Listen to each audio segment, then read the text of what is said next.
오늘 요한복음 19장 1장 19절에서 34절까지의 이 말씀을 통해서 충성된 증인이라는 제목으로 말씀을 나누고자 합니다. 지금 우리가 이번 주에 작품을 남기는 인생에 대해서 얘기를 나눴습니다. 그 작품 남기는 인생이 걸어가는 여정이 작품 남기기 위해서 걸어가야 되는 발걸음이 언약의 발걸음이 돼야 돼요. 언약의 여정이 돼야 돼요. 근데 그래서 그 언약의 여정을 따라가는 거예요. 언약의 여정에 제일 중요한 게 기도와 말씀과 전도의 여정이죠. 이 속에 들어가야 돼요. 말씀, 기도, 전도라는 이 여정을 놓치게 되면은 실제적으로 우리에게 참된 응답이 일어나지 않는다는 거죠. 세상 사람들이 가는 여정은 성공의 여정을 갑니다. 명예를 얻기 위해서 갑니다. 그죠? 또 뭔가 자기 나름대로 바벨탑을 쫓아서 가는 거예요. 또 세상의 여정을 걸어가는 거죠. 그렇게 되면은 결국은 자기 인생에 어느 날 뒤돌아보면 남는 게 없어요. 돈은 좀 남아 있을지 몰라도 실제적으로는 허무한 인생 되는 거예요. 그래서 우리가 어떤 상황 속에서도 승리하려면 언약의 여정을 따라가야 된다는 거예요. 그럼 그 언약의 여정의 모습이 어떤 거냐? 오늘 이 세례 요한이 하고 있는 내용이 언약의 여정을 선포하는 거란 말이에요. 이렇게 언약의 여정을 따라가라 하고 얘기하는 거예요. 왜냐? 우리는 작품이니까요. 하나님의 작품 인생이니까 작품 인생답게 살아가라는 거예요. 그래서 말씀의 사람, 기도의 사람, 전도의 사람이 되라는 거예요. 그 작품을 이뤄야 돼요, 우리가. 자, 그러면은 본론에 들어가서 첫 번째로 세례 요한에 대한 오해입니다. 세례 요한이 와가지고 복음을 전했는데 그 세례 요한을 오해하는 거예요. 사람들이 이제 광야에서 자꾸 이렇게 세례 주고 하니까 사람들이 많이 몰렸다 그랬잖아요. 그리고 회개하라, 천국이 가깝다 그러면서 막 전하고 자기가 사는 것도 화려하게 살지 않았어요. 왜냐하면은 그 정도 영적 지도자 같으면은 굉장히 잘 살 수도 있었어요. 어떻게 보면은. 근데 그가 살았던 방식은 그냥 빈 들에서 그냥 생활했고 메뚜기와 석청을 먹고 살았다 그랬잖아요. 그러니까 별로 그렇게 그때 당시로 볼 때 뭐 값어치 있는 그런 음식이라기보다는 그냥 살기 위한 연명하는 음식을 먹고 살았다 이래 보면 되는 거예요. 지금이야 이제 그래도 그게 굉장히 보양식이었구나 하는 걸 우리가 알지만 그런 거 개념 없을 때는 그냥 진짜 이 노숙 생활하는 사람들이 먹던 음식을 먹었다 이래 보면 되는 거예요. 자연에서 주는 것들. 그렇게 힘들게 살았던 모습이거든요. 그러면서 오직 복음을 외쳤던 사람이에요. 근데 이 세례 요한에 대해서 어떻게 오해했냐? 세 가지 오해를 했어요. 그때 사람들이. 세례 요한을 따라 다녔던 제자들이 30만 명 정도 됐다. 30만 명. 지금도 많잖아요. 30만 명 하면. 근데 그때 당시 예루살렘의 인구 숫자가 약 7만 명에서 10만 명 사이라고 기록이 되어 있어요. 요세푸스에 의하면은 7만 명이라고 된 데도 있고 10만 명 정도 있다고 된 데도 있어요. 시대가 이제 바뀌면서 인구가 늘어났겠죠. 그러니까 이 정도 인원인데 전국에 있는 사람들이 30만 명이 세례 요한을 따랐단 말이에요. 대단한 사람 아닙니까? 근데 어떻게 보면은 그때 당시에 어떤 지도자보다도 최고로 따랐던 사람이 세례 요한이었다는 거예요. 근데 그 세례 요한이요 굉장히 겸손해요. 이상하게 자기를 드러내지 않아요. 그러면서 뭐라고 얘기합니까? 자기 자신에 대해서 자기는 외치는 자의 소리래요. 광야에. 그러고는 주의 길을 예비하는 자라고 그렇게 얘기하는 거죠. 내 다음에 오시는 그분 때문에 내가 이거 한다 이거 하는 거예요. 30만 명의 사람들 거느릴 정도면 교만할 수도 있잖아요. 근데 그렇게 안 했어요. 그러면서 회개하라, 천국이 가까웠느니라 이렇게 말하는 거예요. 이 글을 쓴 요한은 세례 요한이 아니고 사도 요한이죠. 사도 요한은 예수님 따라다녔던 제자 요한이고 이 세례 요한은 예수님하고 제자의 관계가 아니죠. 그런데 자기가 스스로 제자인 것처럼 자처하는 사람이에요. 이름이 요한으로 닮아서 같으니까 헷갈릴 수 있는데 그렇게 헷갈리면 안 돼요. 한 사람은 사도 요한이고 한 사람은 세례 요한이에요. 지금 오늘 나누는 게 기록된 거는 전부 세례 요한에 대해서 기록하고 있어요. 사도 요한이 자기를 드러내는 얘기를 한 적이 거의 없어요. 어떤 사람이 막 이렇게 표현합니다. 나중에 보면은 어떤 사람이 뭐 몹시 벌거벗어 가지고 다른 박질한 사람이 있었는데 이러고 자기를 그렇게 말해요. 또 어떤 사람이 예수님 제자 중에 어떤 사람이 주님 앞에 섰는데 이러고 요한은 직접 얘기 안 해요. 근데 이 세례 요한에 대해서는 구체적으로 얘기하는 거예요. 그래서 사람들이 오해한 것을 기록했습니다. 오늘 뭐라고 기록을 했냐면은 19절에 보니까 질문을 하죠. 세례 요한에게. 유대인들이 예루살렘에서 제사장들과 레위인들을 요한에게 보내어서 너가 누구냐 이렇게 물었습니다. 그리고 요한이 대답한 것이 이렇다 얘기해요. 첫 번째 20절 보니까 요한이 드러내어 말하고 숨기지 아니하니 드러내어 하는 말이 나는 그리스도가 아니라 한데, 첫 번째 오해가 뭐냐? 사람들이 세례 요한을 메시아라고 잘못 착각한 거예요. 그래서 물어본 거죠. 네가 메시아냐? 아니라는 거예요. 나는 메시아가 아니다. 난 그리스도가 아니야. 이렇게 말했어요. 그게 첫 번째 오해였습니다. 자, 두 번째 오해는 뭐냐면요. 그럼 네가 누구냐는 거예요. 네가 엘리야냐? 아니면은 선지자냐? 이렇게 물었어요. 다시 말하면은 그 당시에 세례를 주기 합당하면은 한 땅 사람이 어떤 사람이냐면은 무슨 선지자 이런 사람 있잖아요. 선지자로 인정받아야 돼요. 아니면은 뭐 메시아 이렇게 인정을 받아야 되는데 메시아도 아니라. 그 다음에 엘리야라고 하는 것은 굉장히 능력의 대표적인 인물 아닙니까? 850명하고 영적인 싸움을 해서 갈멜산에서 다 이겼던 사람이 엘리야잖아요. 그러니까 이제 능력의 대표적인 인물, 그 사람이 엘리야인데 엘리야도 아니래. 그런데 선지자냐 그러면 그것도 아니래요. 야, 그러면은 네가 엘리야도 아니고 선지자도 아니고 메시아도 아닌데 무슨 자격으로 세례를 베풀었냐 이렇게 물으는 거예요. 지금 그렇게 질문을 한 거죠. 두 번째 오해가 뭐냐면은 세례 베푸는 자로 알았던 거예요. 근데 질문해 보니까 세례 베풀 자격 없는 것 같은데 의심이 된 거죠. 사실은 그렇잖아요. 세 번째는 뭐라고 얘기합니까? 이 23절인데요. 세례 요한은 그렇게 말했습니다. 넌 누구냐? 그러니까 나는 선지자 이사야가 말한 것처럼 주의 길을 곱게 하라고, 주의 길을 평탄하게 하라고 광야에서 외치는 자의 소리다. 소리라는 말을 했어요. 이 소리라는 뜻이 뭡니까? 영어로 하면은 트럼펫입니다. 팡파르 이런 뜻이에요. 그러니까 빵바르를 미리 올린다 그러잖아요. 주님이 오실 것을 미리 이 악기를 가지고 나팔을 가지고 알리듯이 미리 알리는 팡파르라는 거예요. 외치는 자의 소리 이 뜻이죠. 나는 그거라는 거예요. 그 이상한 말을 하죠. 여기에 대해서 사람들 어떻게 합니까?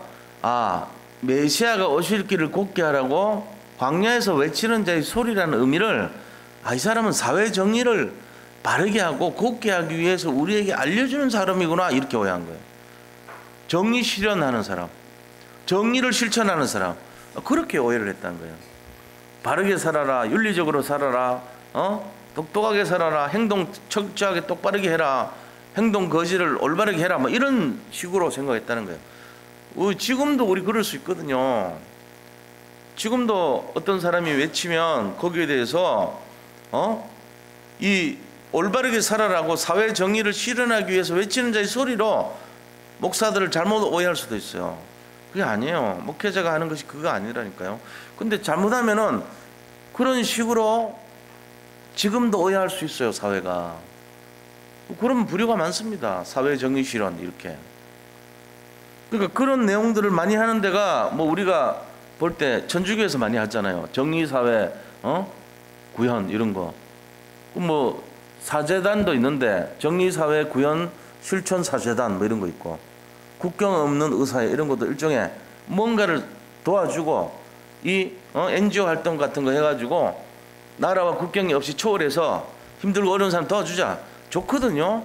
근데 본질이 뭐냐는 거예요. 사회를 바르게 하고 사회를 돕는 것이 본질이냐, 아니면은 그 사람들을 영적으로 살리는 것이 본질이냐, 이걸 우리가 잘 알아야 돼요. 비슷한 것 같은데 틀립니다. 그럼 뭐 배고픈 사람한테 빵 주는 게 잘못됐다는 얘기냐? 이렇게 나올 수 있어.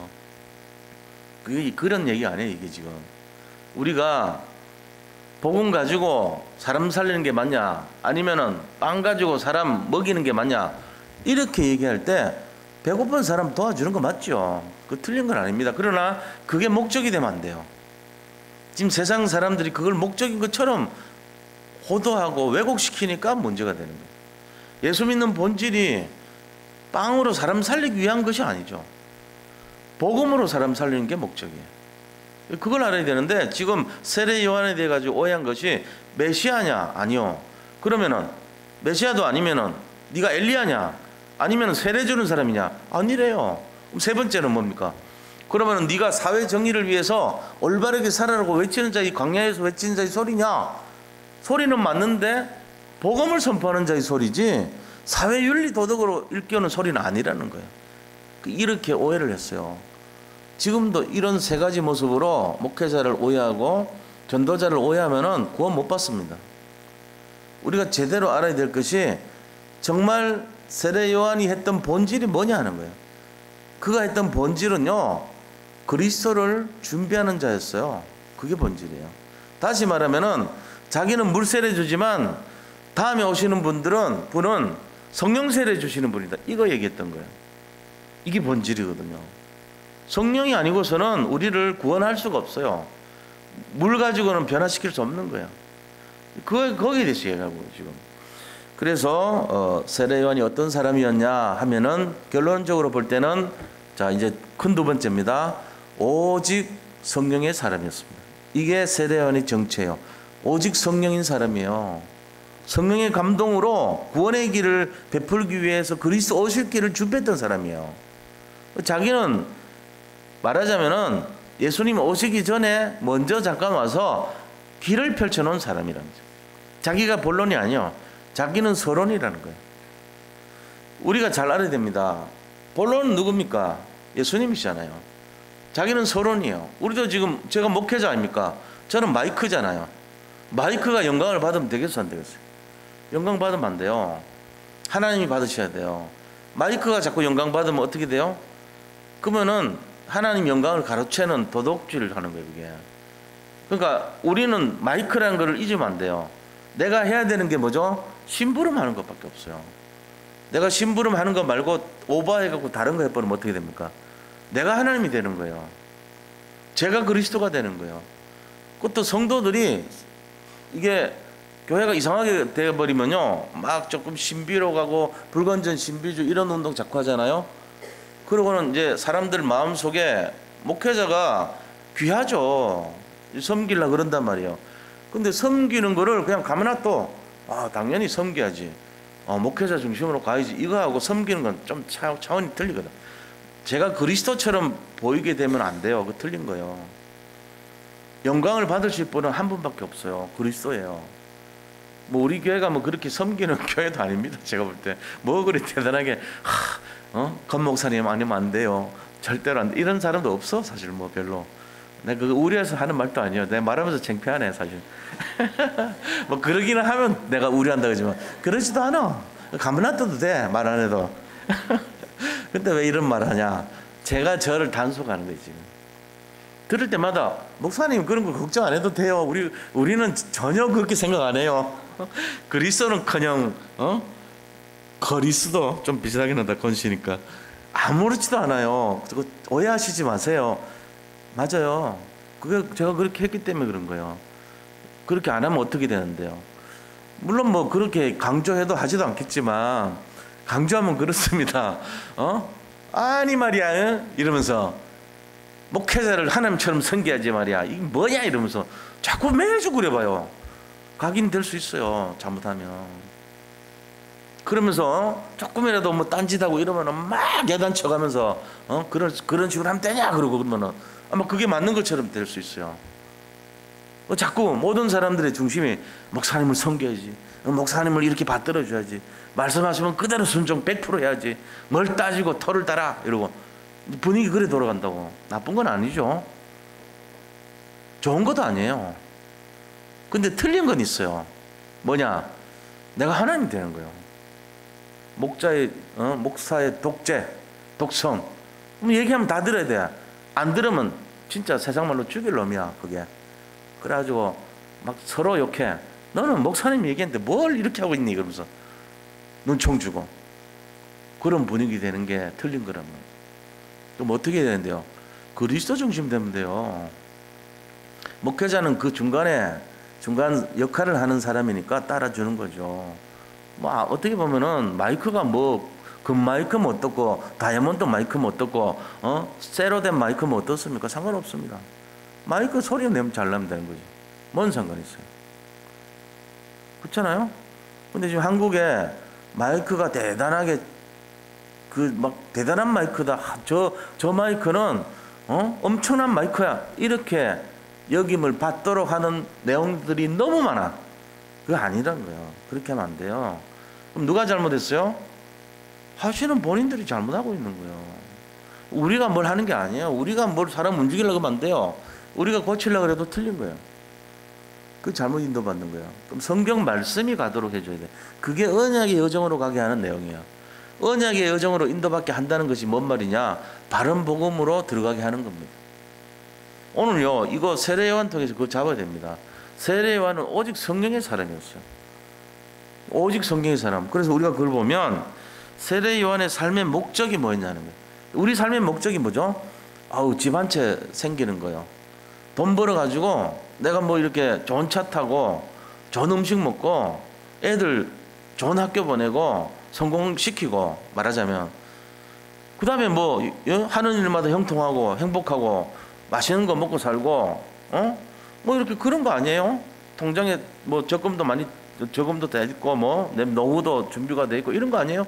이렇게 생각하는 게 지금 잘못된 기독교인들의 모습일 수 있습니다. 우리 삶의 목적이 그게 아닙니다.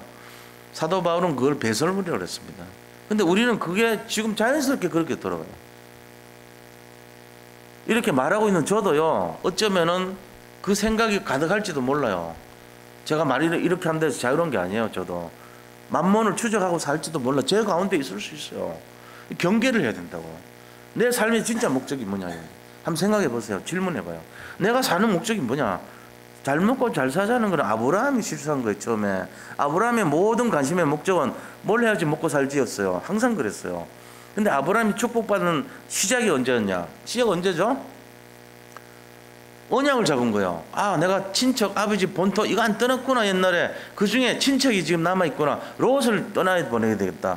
롯 떠나를 보낼 때 내가 이익 챙기는 게 아니고 손해보더라도 보내자. 언약 위해서. 언약을 위해서 믿음으로 결단하는 걸 했기 때문에 하나님이 불러갖고 무지하게 축복 줘버려요. 상상도 못할 정도로. 그럼 우리가 지금 생각 바꿔야 돼요. 우리 삶의 목적이 뭡니까? 통장에 저축이 잘 돼 있고 노후 염려 없고 자식들 잘 키워서 번듯하게 십장도 잘 보내고 높은 학력 높게 하고 뭐 이렇게 취직 달되게 하고 명예도 얻고 성공하고 형통 인생이 되게 하고 다 가족들 전부 고루고루 잘 살고 이런 겁니까? 그러면은 편안하고 그럽니까? 지금 잘못된 거예요. 세례 요한의 목표가 뭡니까? 세례 요한의 목표 이거 배워야 된다니까. 세례 요한의 목표는 예수님이 그리스도인 것만을 알리는 게 목표였어요. 오직 그리스도 이게 목표예요.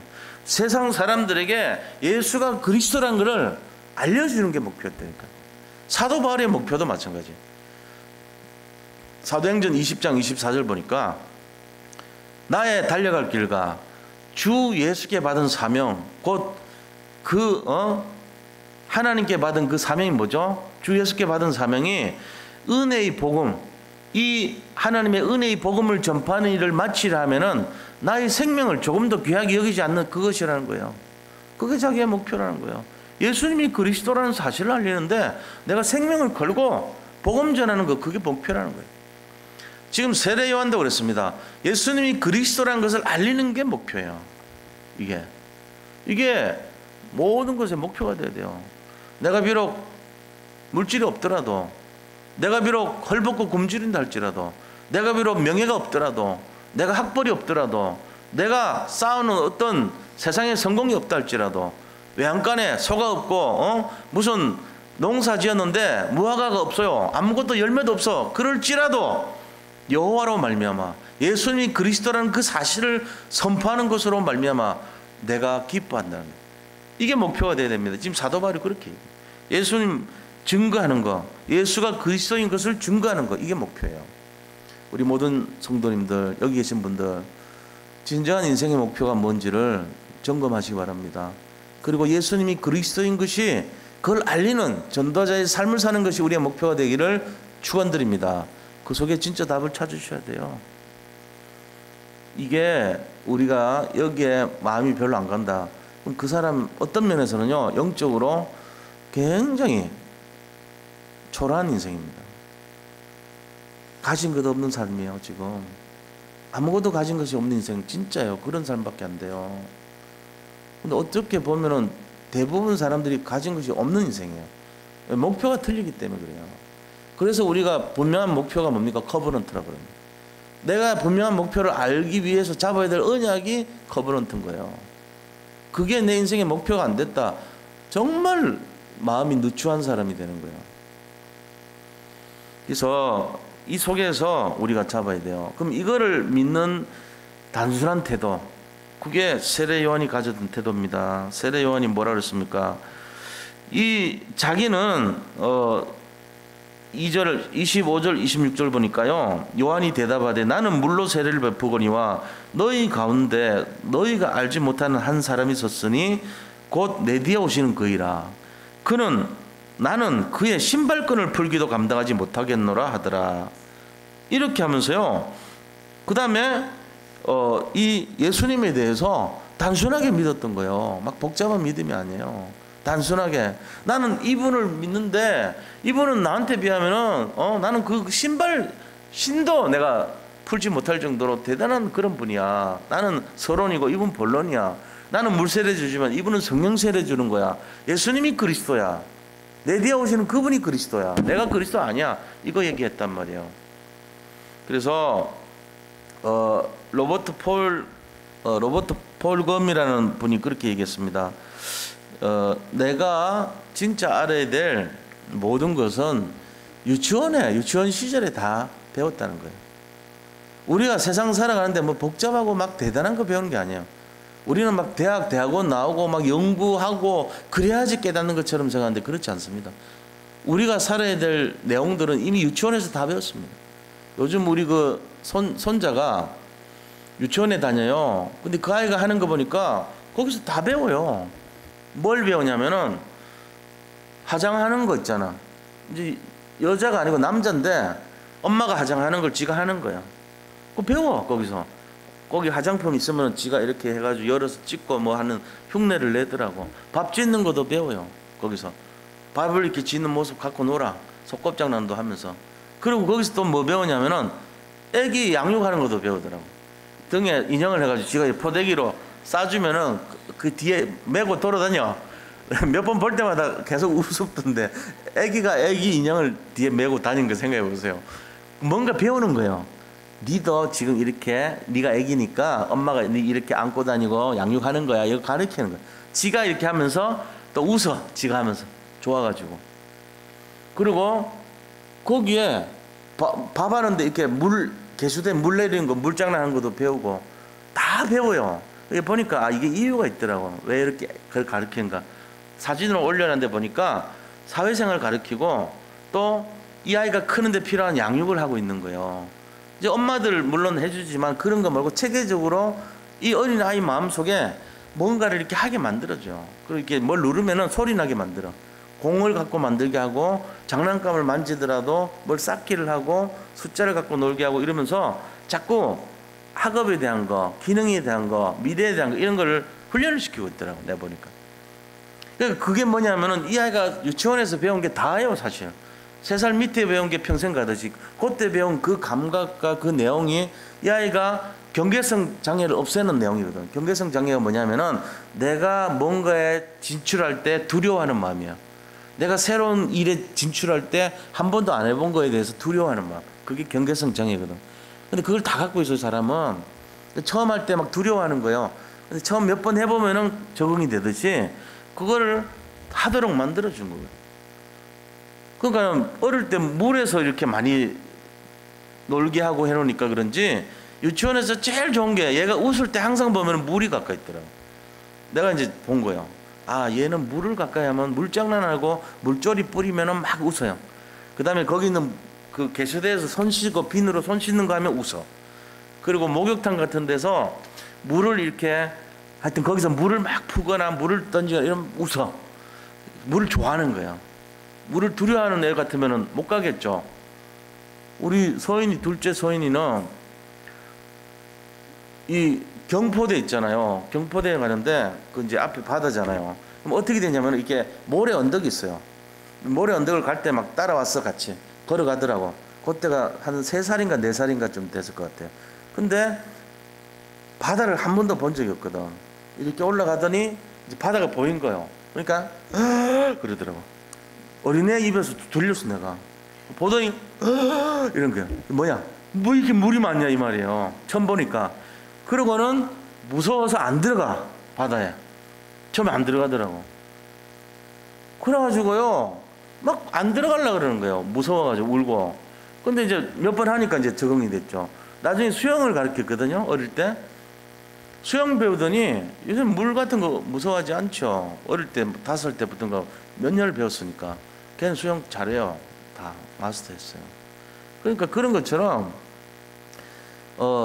우리가요 얼만큼 적응하는가에 따라 가지고 다 적응이 되잖아요. 어릴 때 배운 것이 모든 것이 다 갖춰진다는 거예요. 유치원 때 배운 게 모든 것이 다. 그 교육학자예요. 로버트 폴검이라는 사람은. 그 사람 얘기예요. 대단한 게 배운 게 필요가 있는 게 아니고 이미 기초적인 거에서 됐다. 그건 뭐냐? 믿으라는 거예요. 단순하게 행하라는 거예요. 더 이상 배울 게 있는 게 아니에요. 성공자의 특징이 뭐냐? 다 조사를 해봤더니 성격이 단순한 거예요. 복잡한 사람 성공 못 하더라는 거예요. 단순한 사람 성공해요. 단순한 사람 어떻게 되죠? 실수가 많습니다. 실수가 많은데 왜 성공합니까? 단순하기 때문에요. 그 사람 뭐 복잡한 거 싫어요. 잘 못해, 까먹어. 뭘 해도 막 이렇게 정교하고 이러지도 않아.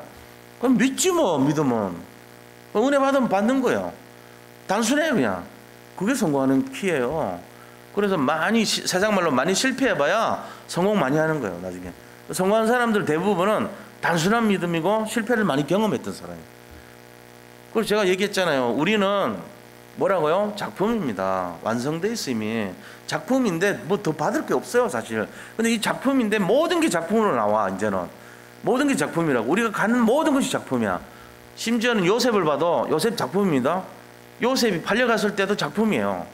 요셉이 감옥 갔을 때도 작품이라니까.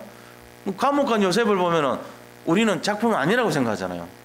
망한 요셉, 희망 없는 요셉이라 생각하지. 아니에요. 그건 우리 생각이고 하나님 보실 때는 작품이에요. 지금 작품이 돼가고 있는 상태라고. 어디를 가도 작품이에요. 강에 가도 작품이고 사막에 가도 작품이고 그곳에서 물이 우리를 침범치 못하게 할 것이고 태양열이 우리를 태양빛에 말라서 물이 없어가지고 갈급해서 죽어야 되잖아요. 그런데 하나님 막아줘요. 우리와 함께 하시기 때문에 아무런 문제 없다는 거예요. 작품이기 때문에. 근데 그 생각을 안 해. 내 기준으로 먹을 거 생기고 입을 거 생기고 마실 거 생기면 작품이야. 그때는 정말 과연 작품 맞네. 나머지는 작품 아니라고 생각해. 그러니까 틀린 거예요. 아브라함 보고 하나님이 너는 복이라 그랬습니다. 너는 복이라 그랬다니까요. 그러면 그 말이 뭔 말이에요? 내가 복이래요. 이해가 안 되는데 내가 무슨 복이야. 나 지금 너무 고민덩어리인데 무슨 복이야. 복이라고요. 어릴 때 유치원 때 모든 거 다 배웠다니까. 그래도 배울 게 있어. 너무 많은데 이 복잡한 걸 어떻게 유치원에서 다 배워. 그 기초적인 거 이상 배우지 않아요. 세상에. 거기서 다 끝난 거예요. 이제부터는 뭐 해야 됩니까? 단순하게 믿으면 됩니다. 믿으시기 바랍니다. 그 이상 자꾸 하지 마세요. 그 믿음 이외에 다른 거를 막 복잡해서 나누고 더하고 빼고 인테그랄 뭐 미분 적분하고 제곱근 시키고 이런 거 하지 말라니까요. 그냥 믿어요. 나는 작품으로 멋있게 될 수밖에 없단 말이지. 하나님이 그렇게 약속하셨잖아요. 왜 그런지 아세요? 그냥 믿으면 안 돼요. 세상 사람들은 작품 아니에요. 우리가 작품이라니까요. 우리는 지금 하나님의 형상과 하나님의 모양을 따라 창조된 사람이에요. 믿었기 때문에 그걸 회복했다는 거예요. 예수의 생명이 들어와 버렸어요. 그러니까 작품이 되는 거예요. 그러면서 예수님의 능력이 나타나요. 예수님의 축복이 나타나요. 그게 뭡니까? 생육하고 번성하고 충만하고 정복하고 다스리라는 거예요. 이제 우리는 하면 돼요. 이거를 믿으시기 바랍니다. 하면 된다니까요. 그래서 창세기 1장, 2장, 3장 요 세 가지 축복만 누려도 작품을 누릴 수 있습니다. 지금 세례 요한이 그거 한 거예요. 세 가지 축복 뭐죠? 예수 생명, 예수 능력. 이게 창세기 1장의 축복입니다. 예수 생명 가진 사람이 예수 능력 누리는 거. 창세기 2장에 네 강의 축복이 나와요. 네 강 뭐죠?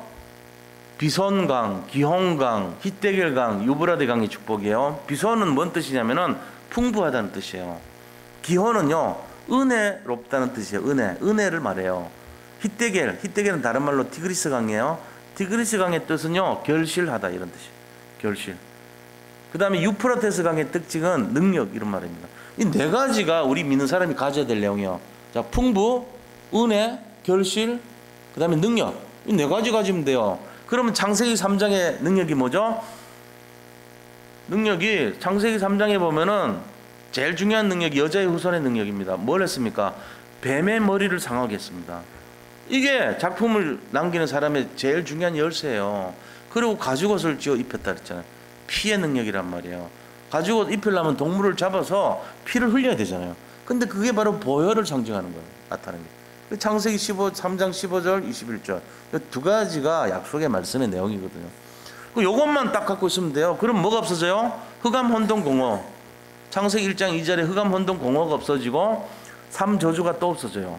저주와 재앙, 그죠? 그 다음에 지옥 배경, 그 다음에 사탄, 이 세 가지가 없어집니다. 재앙, 지옥, 사탄, 여기 3저주 아닙니까? 그 다음에 흑암 혼돈 공허. 이 6가지 내용이 싹 없어지는 원리가 요거란 말이야. 그걸 누가 잡았어요? 세례 요한이 잡고 있었어요. 그래서 예수님 그분이 그리스도다, 메시아다 얘기해갖고 믿으라는 거예요. 회개하고 천국이 가까웠다는 거예요. 그리스도가 천국이니까 천국이 가까워오고 있죠. 지금 이 얘기하고 있는 거거든요. 그래서 여기 계신 분들이 예수 그리스도 증거에 완전 생을 걸고 올인한 그 사람이 누굽니까? 세례 요한입니다. 단순한 믿음을 갖고 단순한 생활을 하고 단순한 일에 올인을 해버렸어요. 세례 요한이 뭐 대단한 걸 배운 게 아니에요. 예수님이 그리스도다 여기에 올인해버려요. 그런 사람이에요. 우리 성도님들, 우리가 지금 세상이 얼마나 복잡해졌습니까? 너무 지금 사는 게 어렵고 힘듭니다. 해야 될 일이 너무 많은 것 같아요. 근데 착각하시지 마세요. 단순한 거 하세요. 단순한 게 뭐냐? 예수 믿어야 됩니다. 이거밖에 없어요. 예수님 믿는 게 단순한 거잖아요. 예수 안 믿는 거에 뺏기면 그게 바로 복잡하게 사는 인생이에요. 내가 계속 살다 보니까 예수를 안 믿는 쪽에 자꾸 가 있어. 예수님 믿는 거를 놓치고 있는 삶이 돼요. 복잡하게 사니까. 이거를 빨리 세례 요한처럼 올인해서 예수가 그리스도이고 예수님 믿는 그런 축복의 대열에 승리하시기를 바랍니다. 안 그러면 자꾸 세상에 빠져요. 세상에 자꾸 빠진다고. 시골 내려가야 되는데 돈은 없고, 요번에 추석 세야 되는데 부모님께 용돈 드려야 되는데 뭘 해야 되는데 앞을 봐도 뒤를 봐도 땡전 한 번 나오는 건 없고, 이거 어떻게 해결해야 되지? 그 고민이단 말이에요. 우리가 지금 만몬한테 걸려가지고. 만몬이 지금 우리나라 전역에 역사하고 있습니다. 굉장히 심각합니다. IMF보다 더 심각하다 그럽니다. 그 말이 뭔 말입니까? 사람들 죽을 지경이라는 얘기죠. 근데 이게 뭐 하기 전에 이거냐, 꼭 응답받고 축복받기 전에 꼭 이래요. 우리나라를 보세요. 항상 그랬습니다. 이러고 나서 조금 더 지나면 풀려버려. 또 속았지. 다 속지 마세요. 현실은 항상 어려웠습니다. 조선시대 때 나온 이 글 쓴 내용들 중에 보면은 사람들 주로 한 말이 뭔지 아세요? 경제가 어려워서 못 살겠다. 지금도 그래요. 조선말이 했던 말이 지금도 그래요.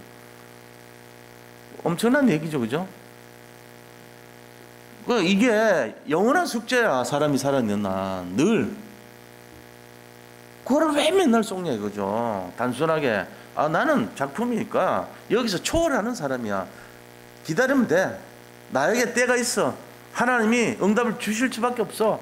작품이니까. 경제 작품, 그 다음에 건강의 작품, 모든 거 회복되는 치유의 작품으로 하나님이 주신 것을 누릴 수 있도록 하나님 허락하신 건 믿으셔야 돼요. 믿으시기 바랍니다. 그거 맨날 안 된다고 생각하니까 이상한 거지. 그걸 회복해야 돼요. 예수님 믿는 거는 그게 기본이에요, 기본. 예수님 믿는다는 거는 그걸 기본이나 형통, 기본입니다, 그거는. 내 현실 바라보지 마세요. 그건 나하고 상관없는 거예요. 현실 바라보는 사람 하나도 없어. 7명의 렘넌트 중에. 사도 요한도 마찬가지, 세례 요한도 마찬가지. 현실 부인했어요, 다. 제 말이 맞나 틀리나 성경 제대로 들어가 보세요. 깊이 있게 좀 들어가 봐요. 성경에 나오는 사람들이 자기 생활 걱정했던 사람들이 한 명도 없어요. 이상하게. 딱 한 명 있었어. 빌립. 또 진짜 근원적으로 고민한 사람 한 명 있어. 그게 누구냐? 가룟 유다예요. 맨날 돈깨 맡았거든. 가룟 유다가 돈깨 맡아가지고 맨날 돈 훔쳤어요. 그래가지고 늘 아까워했어. 성도들 그 12명 제자들 위해서 돈 쓰는 걸 아까워했다고. 가룟 유다가 결국은 예수님 은양 30냥에 팔아먹고는 자기가 후회했잖아요. 그 배 터져가지고 창자 흘러내서 죽었다고. 아겔다마 피바치라는 밭에서 목매 달아서 자살했어. 그 사람 말고 빌립이라는 집사를 시험하고자 예수님이 오병이의 기적 전에 야, 이 사람들 먹이려면 어떻게 되겠냐? 돈이 얼마 데나리온 몇 데나리온 필요합니다. 이 물었거든요. 그러니까는 너희들이 가서 주라. 찾아보니까 물고기 2마리 떡 5개밖에 없습니다. 소년이 그것도 도시락이에요. 나눠주라. 축사하시고 나눠주라 그랬어요. 그 다음 설명이 없어. 나눠줬더니 계속해서 뭐 나왔더라 이런 것도 없어. 나눠줬더니 남은 것이 이래 나와. 중간 생략하고. 사람 헷갈리게 하더라고. 내가 처음 성경 보고 되게 헷갈린 게 그거예요. 왜 설명이 없냐? 나는 논리적으로 설명 없으면 안 되거든. 설명을 해줘야 될 거 아니야. 예수님이 축사하시고 났더니 오병이어가 넘치고 흘러서 강줄에서 계속 쏟아져 나와서 나눠줬더니 12강줄에 남았더라. 이래야 내가 맞는 거라. 내 성질에는. 근데 그게 하나도 없어. 그런 게 갑자기 이상한 말이 톡톡 나와. 앞에 다 자르고. 그게 믿음의 부분이더라고. 나중에 보니까 따지지 마라. 논리적으로 하는 게 아니야. 믿어야 돼. 이거더라고요. 내가 그 메시지 하는데 시간 많이 걸렸다니까.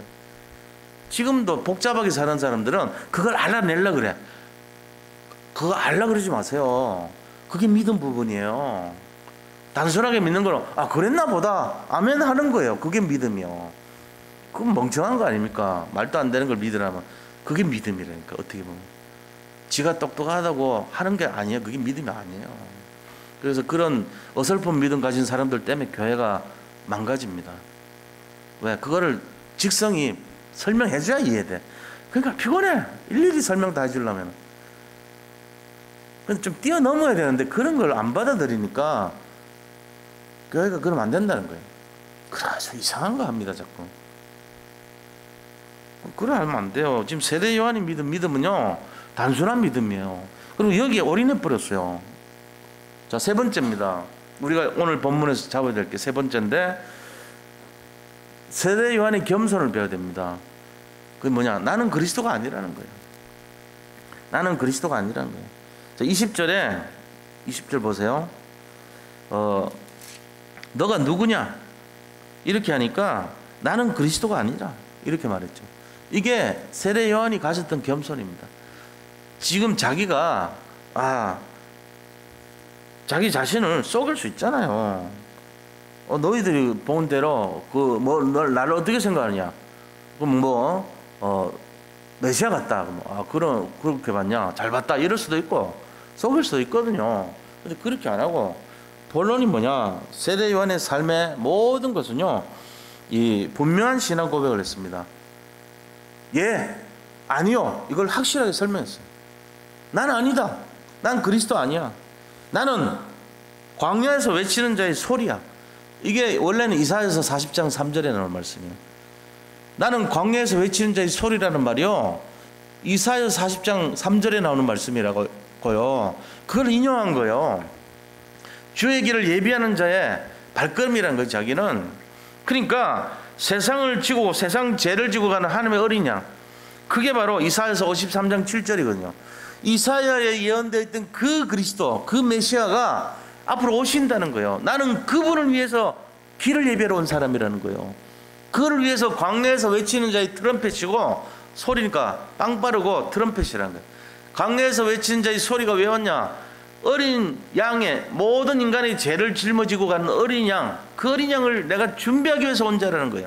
근데 그게 두 가지가 다 이사야에서 40장 3절, 이사야에서 53장 7절에 예언된 내용들이에요. 그거를 하기 위해서 왔다는 거예요. 그러면서 네가 누구냐는 질문을 했을 때 이 얘기하는 거예요. 광야에서 외치는 자의 소리요, 세상 죄를 짊어지고 가는 하나님의 어린 양, 그분을 위해서 왔다는 거예요. 그의 길을 예표하기 위해서 왔다는 거예요. 우리는 어떻습니까? 우리 목표가 뭐죠? 이 예수님이 그리스도라는 것을 알리는 삶이 돼야 돼요. 그게 우리 인생의 진짜 목표가 돼야 돼요. 근데 그게 나하고 지금 안 맞아. 내가 예수 믿는 이유하고 좀 틀리네. 내가 예수 믿는 이유가 뭔데요? 솔직하게 한번 생각해 봐야 돼요. 내가 예수 믿는 이유는 아까 목사님 잘 얘기하셨어요. 그거예요. 바로 좀 이렇게 잘 되고 형통해지고 모두가 건강하고 행복하게 살고 돈도 좀 많이 벌고 성공하고 좀 세상에 어려움이 없고 그랬으면 좋겠어요. 아들도 잘 되고요, 성공하고요, 그런 거예요. 그게 대부분이면 큰일 난 거예요. 우리 교회 여기 계시는 성도님들 큰일 날 얘기예요. 진짜로. 그런 거 아닙니까? 큰일 나지는 않았죠. 어설픈 구원받은 거예요. 그게 우리 목표라면요, 큰일 났습니다. 진짜입니다. 어떻게 됩니까? 빨리 돌아가야 됩니다. 어디로요? 하나님, 제가 어느 곳에 있을지라도 어떤 생활을 하더라도 예수님이 그리스도이신 것을 제가 심부름할 수 있도록 저에게 새로운 목표를 정말로 알게 해주세요. 이거 빨리 수정해야 돼요. 진짜로 그렇게 해야 돼요. 지금 이게요, 제가 그냥 인정해주고 교회는 복도 받고 뭐 문제도 해결하는 데 아니냐, 그렇게만 보면 우리 교회의 특징이 없어져요. 다락방 교회 아닙니다. 그럼 일반 교회, 옛날에 실패했던 자의 모습의 모임, 그렇지 않으면 대부분 모여가지고 궁극적으로는 뭐 먹을까, 뭐 마실까, 뭐 입을까를 추구하는 모임, 성도들의 모임. 연약하기 짝이 없습니다. 내가 지금 안 되는 거 있잖아요, 힘든 거, 그거 해결하려고 모인 사람들 모임. 내 지금 너무너무 심각한 문제를 해결하려고 그리스도의 힘을 빌려달라고 하는 모임, 그런 수준 돼버려요. 그게 아닙니까? 오늘 여기서도 다 그렇습니까? 그럼 내가 너무 미안하잖아요. 적당히 넘어가야 되는데. 근데 그렇게 하면 안 되지. 제가 목사 자격이 없어요. 그렇게 안 하면은 목사로서 진짜 제대로 된 것을 얘기하는 거예요. 세례 요한을 통해서 우리가 진짜 알아야 될 게 뭐냐? 우리의 진정한 목표는 세계 만방에다가 예수님이 그리스도라는 것을 알려줘야 되는 거예요. 그 그리스도는 우리 인생의 근본 3저주를 꺾으셨다는 걸 알려줘야 돼. 이 3저주가 뭡니까? 솔직한 얘기로 그게 사탄이고 재앙이고 그 다음에 지옥이라는 거 아닙니까? 인간의 근본적인 멸망의 상태를 없애는 거예요. 이거 벗어나는 사람이 성공이라는 거예요. 이 땅에서 헐벗고 굶주리고 못 살더라도 관계없어요. 이 3저주가 꺾인 인생이 진정한 성공자라는 거예요. 참된 성공을 가르쳐줘야죠. 그렇지 않습니까? 이 땅에서 부자같이 날마다 잘 살았는데 죽어서 지옥 갈 인생이다. 그거는 완전 실패자예요.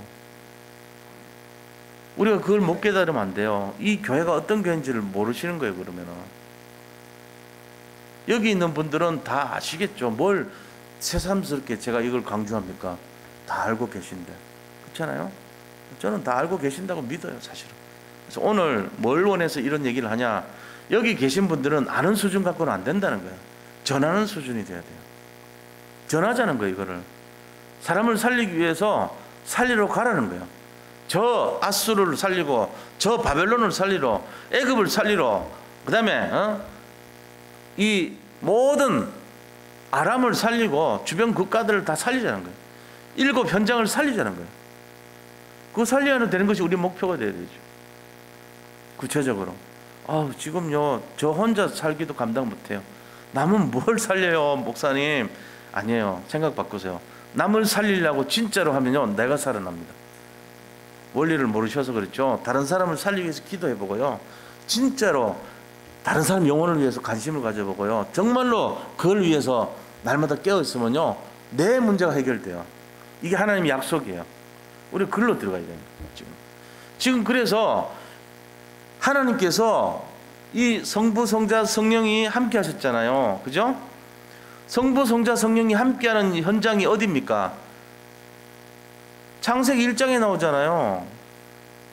우리가 우리의 형상과 우리의 모양을 닮은 자를 만들겠다는 거예요. 창세기 1장 27절 26절 보세요. 1장 26절에 우리가 우리의 형상을 따라 우리의 모양을 따라 사람을 남자와 여자와 사람을 만들자 이랬어요. 우리가 우리라는 말을 썼어요. 누군데요? 하나님 혼자인데 단수 아닙니까? 아니요, 복수로 썼어요. 우리가 그랬어요. 그럼 우리가 누군데요? 성부 하나님, 성자 예수님, 성령 하나님 세 분이란 말이에요. 그 우리라 그래요. 삼일체 하나님, 성삼일체 하나님. 그 내용이 지금도 나타났어요. 딱 두 군데 나타났잖아. 첫 번째는 그 1장에 창세기에 처음에 만들었을 때 우리가 인간 만들 때 나왔죠. 지금 또 나왔어요. 지금 30절에서 34절 사이에. 자, 32절부터 34절 보세요. 32절에 요한이 또 증언하여 이르되 내가 보매 성령이 비둘기같이 하늘로부터 내려와서 그의 위에 머물러 있더라 그랬죠. 나도 그를 알지 못하였으나 나를 보내어 물로 세례를 베풀라 하신 그이가 나에게 말씀하시되 성령이 내려서 내가 누구 위에든지 머무른 것을 보거든 그가 곧 성령으로 세례를 베푸는 이인 줄 알라. 자, 여기서요 뭐라고 얘기하셨냐면은 성자 예수님은 누구죠? 지금 사도 세례 요한 앞에 와서 물로 세례 받는 분이에요. 그죠? 성자 예수님이 세례 받는 분이라고요. 그래서 지금 이 예수님이요 보면서 거기 오시는 거예요. 자, 34절에 내가 보고 그가 하나님의 아들이심을 증언하였노라. 예수님이 오시는 거예요. 내가 주님 신발끈도 못 펄 것입니다 하니까 그냥 나에게 세례를 베풀라고 그러셨어요. 그렇죠? 그를 보고 이분이 성령 세례 베풀 분이다 하는 걸 증거했다는 거예요. 세례 받으시러 오는 분이 예수님이고요. 성령이 비둘기처럼 내려오는 그 성령이 성령이에요. 자, 그러면 하나님은 무슨 역사였어요? 오늘 이 본문에서 하나님이 하신 역할은 뭡니까? 예수님은 직접 세례 받으셨고요. 성령은 비둘기처럼 내려서 앉으셨어요. 하나님은 뭔 역사였어요? 말씀으로 음성을 들려주신 거예요. 이는 그러면서 얘기하신 거예요. 자, 뭐라고 얘기했습니까? 물로 성령을 베풀라 하신 그이가 나에게 말씀하시되 이게 뭡니까? 하나님이 말씀하셨다는 거예요. 성령이 내려서 누구 위에든지 머무는 것을 보거든 그가 곧 성령으로 세례를 베푸는 지인 줄 알라. 이게 바로 하나님이 하신 부분이에요. 말씀으로 가르쳐줬다는 거예요. 여기 삼위일체 하나님이 하시는 내용이에요. 지금 우리가 이거를 잘 보셔야 됩니다. 지금도 하나님이 여기서 얘기하십니다. 어떻게 하십니까? 예수 그리스도를 우리는 믿고 있죠. 성령으로 오늘 밤에 역사하십니다. 우리 기도에. 그죠? 그 다음에 하나님 말씀을 제가 대언하고 있어요. 저는 하나님은 아닙니다. 그러나 마이크이기 때문에 하나님의 말씀을 음성으로 들려주고 있잖아요. 그때 감동에 대해서 성령이 역사하죠. 그리고 예수님은 어떻게 해요? 우리 마음속에서 믿음으로 나타나 계신 거예요. 부활하신 그 그리스도께서. 이게 늘 일어나는 것이 뭐죠? 예배라는 것입니다. 그래서 이 예배라는 것은 성삼일체 하나님의 작품이에요. 이게 예배를 가까이 하는 사람은 뭐가 돼요? 하나님의 작품으로 완성되는 거예요. 그래서 오늘 이 시간을 우리 목사님 말씀 좋다, 말씀 나쁘다 이래 보면 안 돼요. 그거는 어리석은 사람이에요. 그거는 조금 약간 수준 낮은 사람들의 평가예요. 그게 아니고 하나님이 나에게 음성으로 뭘 들려주셨는가. 내가 목표를 수정해야 되겠구나. 내가 잘 먹고 잘 사는 그 아브라함이 처음에 실수했던 그걸 내가 잡고 사는구나. 내 인생의 목표는 이 예수님이 그리스도로 오셨다는 것을 전하는 삶이 돼야 되겠구나.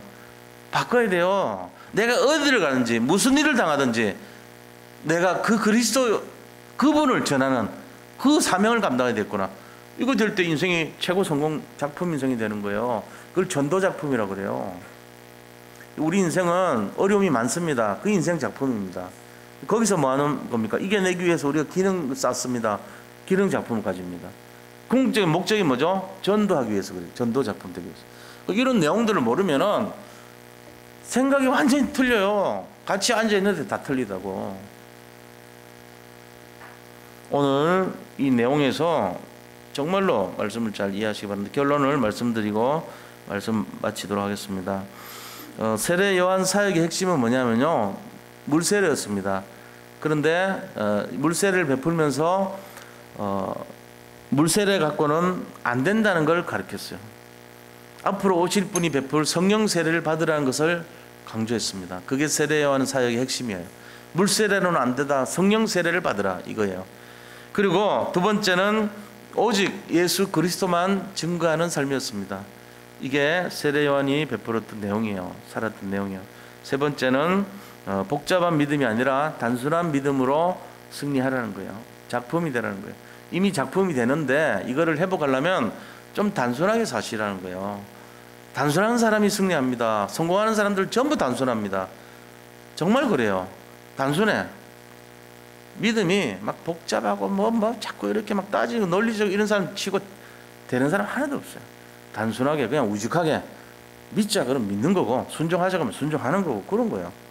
거기에 막 너무 여러 가지 섞으면 곤란합니다. 저도 굉장히 이렇게 단순해지고 싶어요. 제가 복잡하게 살아가는 것처럼 돼 있어요. 근데 단순하려고 막 애를 씁니다. 그래서 요새는 너무 이렇게 길게 생각 안 합니다. 뭐 그냥 허용해주면 허용해준 거고, 수용했으면 수용해준 거지 뭘 그래 복잡하게 예민하게 그럽니까? 그거 틀린 거예요. 사실은 그게 되는 것 같지만 안 돼. 그게 인본주의예요. 단순한 믿음은 인본주의 내려놓는 거야. 오늘 진짜 믿음으로 오직 되어서 최고의 승리자들이 되고 작품을 남기는 인생이 되기를 축원드립니다. 자, 우리